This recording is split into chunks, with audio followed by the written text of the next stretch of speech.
Off a day, everyone. I'm Nestor Liconta with the Pacific Daily News. Here are the top stories from the PDN newsroom.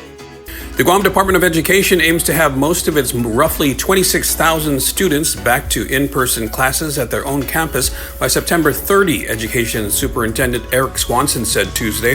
Astumbo Middle School, which passed its inspection Tuesday, will start class on Thursday, bringing the number of schools starting this week up to 24. Students at the 17 schools still waiting for mandatory health inspections will go back to class on August 22nd, either attending class every other day at another campus or online, according to a Tuesday GDOE media update.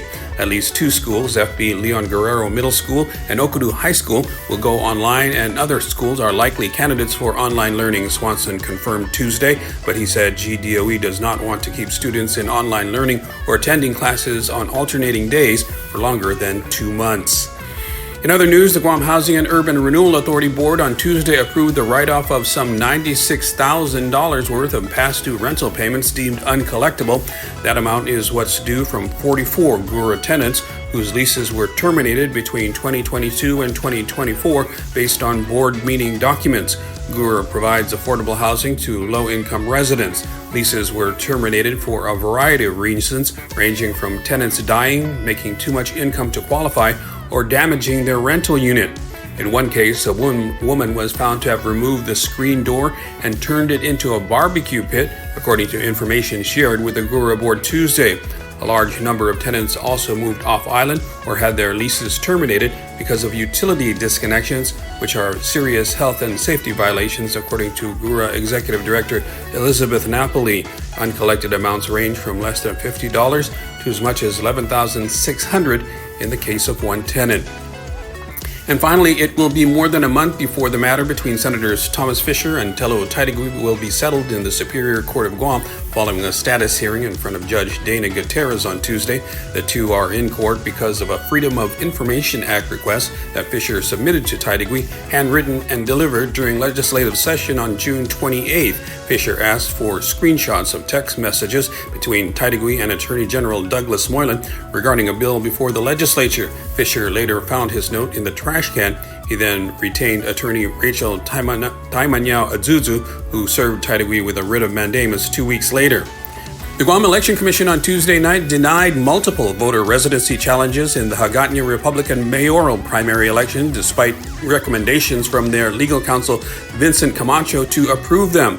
The denied challenges included one by John San Agustin that Hagåtña Republican mayoral candidate Michael Gumatauto was not a valid resident of Hagåtña. San Agustin challenged the residency of a total of 7 voters, saying they lived at a business address and not a residence address.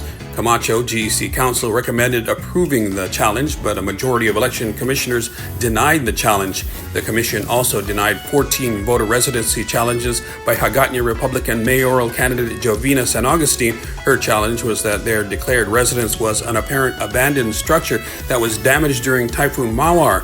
Camacho recommended GEC to approve the challenge, but a majority of board members denied the challenge.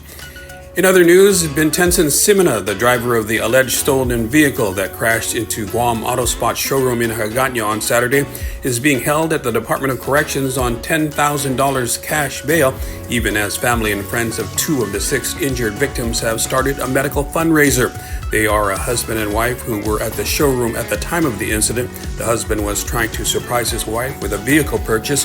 Now the wife remains in critical condition, and the husband may have difficulty walking again.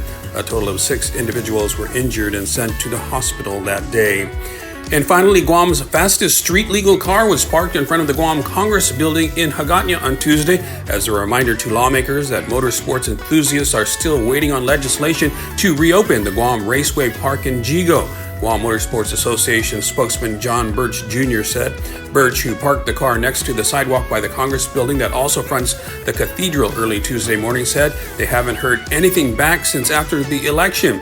We're just kind of curious, is it all forgotten now that the primary is done, he said. There are 2 bills that would authorize the lease of the now dormant Raceway Park, one by Speaker Therese Terlahi and another by Senator Amanda Shelton. Birch said there appears to be no progress on either measure, and he wants to keep the momentum going, he says, that everyone seemed to have prior to the primary.